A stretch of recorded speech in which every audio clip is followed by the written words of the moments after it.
日本人選手の印象を教えてください。Yeah, it's a good question.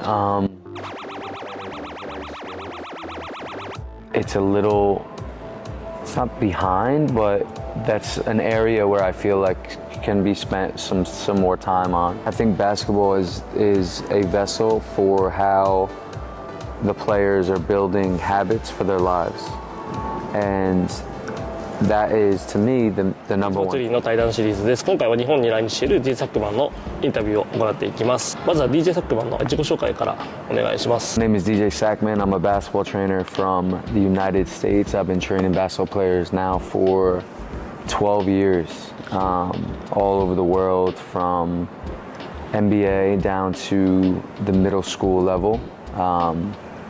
Spent a lot of time with, you know, some higher level high school players in the United States, and you know, it's a unique time because I've been able to see a lot of players go from that middle school level to the high school level to the professional level, because I've been doing it for an extended amount of time. So being able to, you know, work with some of these players, I've personally learned a ton through the journey, and my philosophy has changed throughout my experiences in the last 12 years, and I'm sure my philosophy as a trainer will continue to, you know, evolve and change through the times and through my personal experience. But a lot of time in multiple countries working with different basketball federations, and I'm excited to be in Japan. It's my third time here. It's been great with working with the players, and obviously my partnership with T and T's Factory has been unbelievable. So we're excited to build on it and grow and see what we can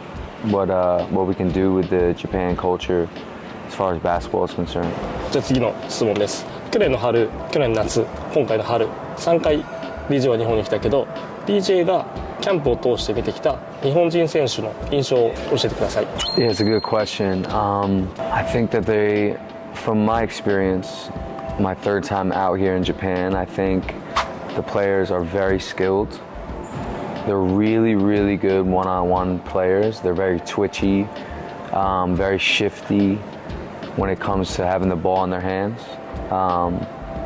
So from that standpoint, I think, I don't know if I've seen another place or I've been to another place that has that when it comes to just being very shifty and crafty with the basketball from a one-on-one standpoint off of the dribble. Now, I feel like from an X's and O's standpoint and from moving without the ball and playing off the catch,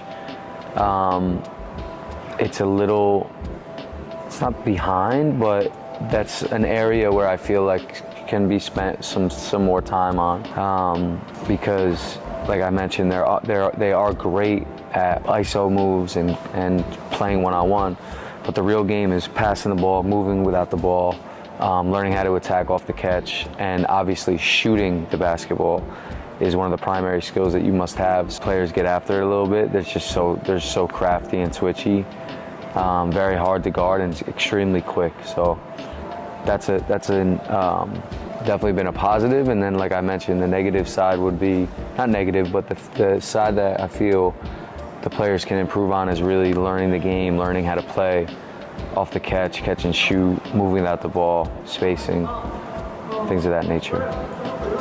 じゃあ次の質問です。スキルキャンプ3回行ってますけど、コーチに関してはスキルキャンプの前にコーチングセッションなどで Zoom で触れ合う機会が多かったんですが、Zoom セッション、スキルキャンプ含めてコーチの印象はどうですか？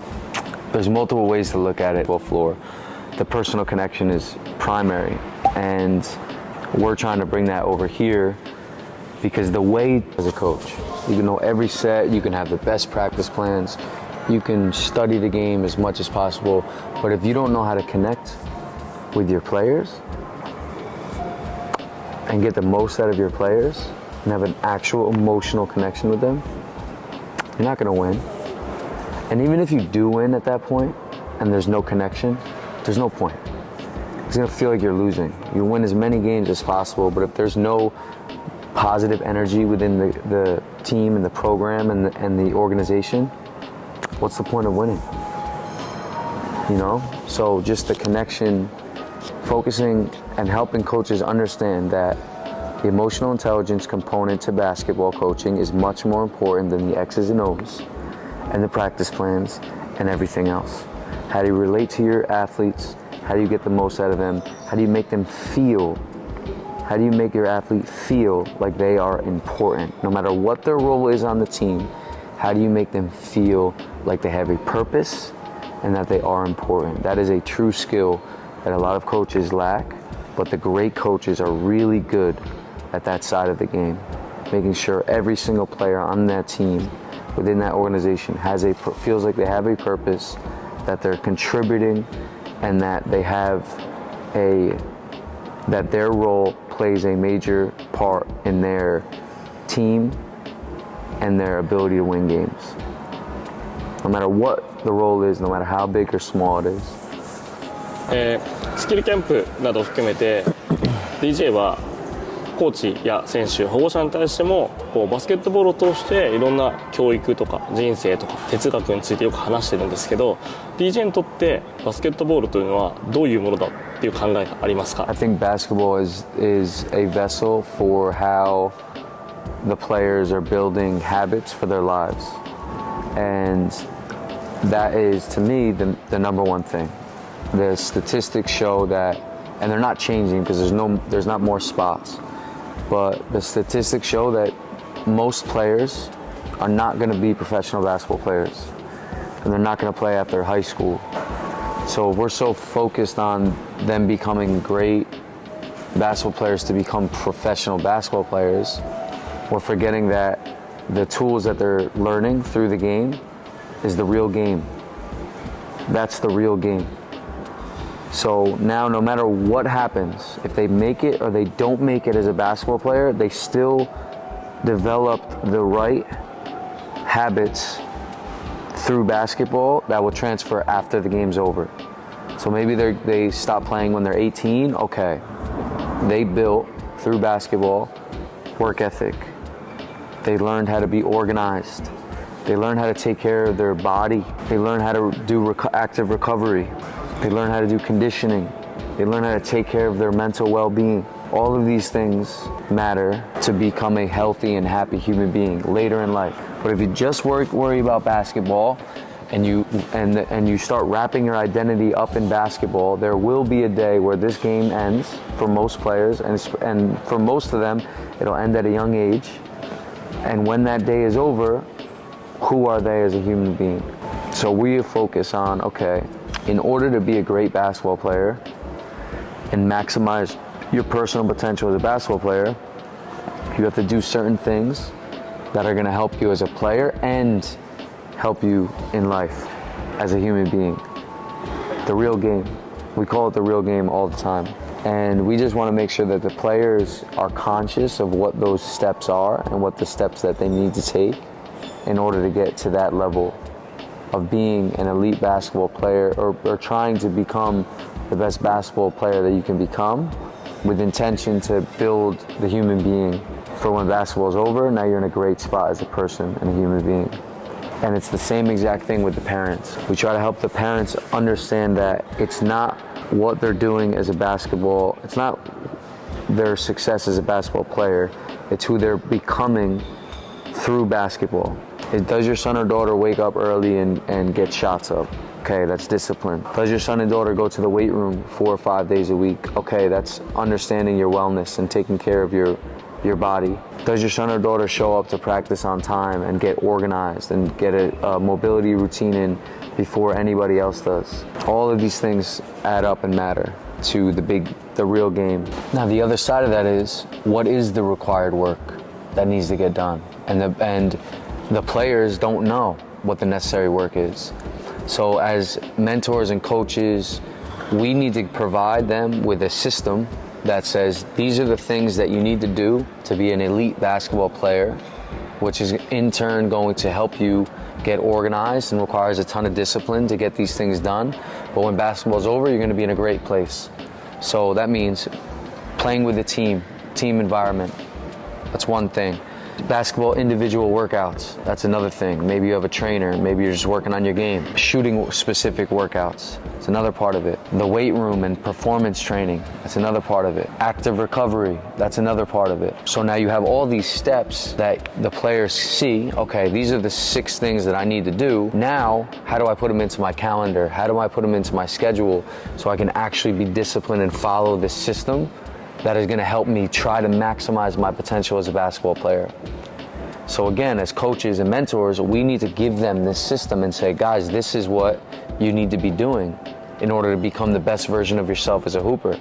So with Hoop Study Japan, that's what we've been trying to do. We've been trying to give these players a system and a platform that, okay, I do this, I do this, I do this, I do this, I do this. Now I'm giving myself a chance to maximize my potential as a basketball player. And if you only do a little piece of the work, you're not giving yourself a chance to maximize your potential as a basketball player. You gotta do all of the work, all of it.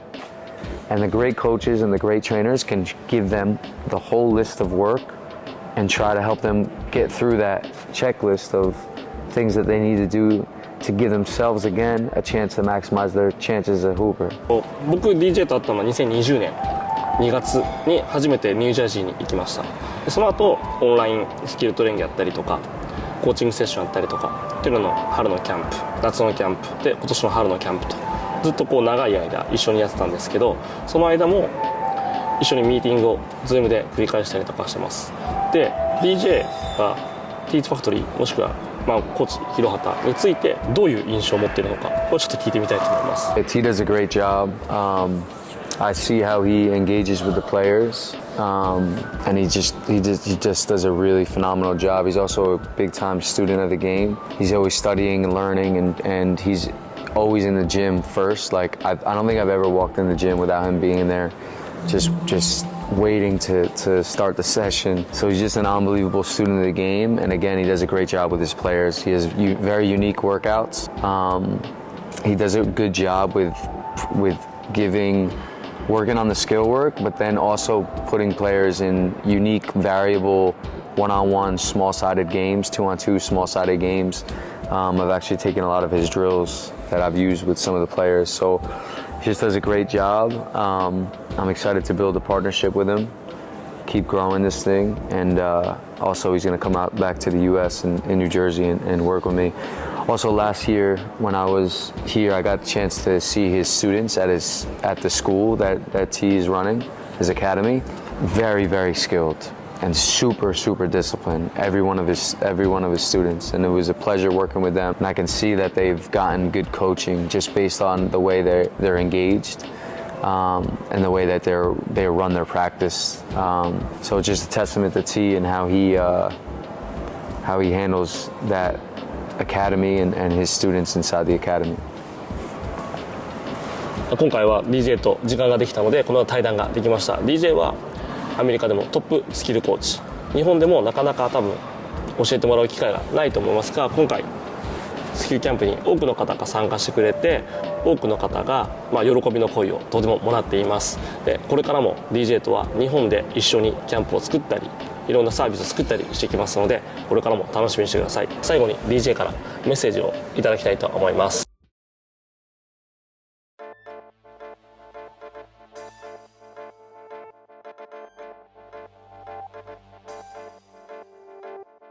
What's up, everyone? DJ Sackmann here. Special announcement and training basketball players and also working with some of the coaches now.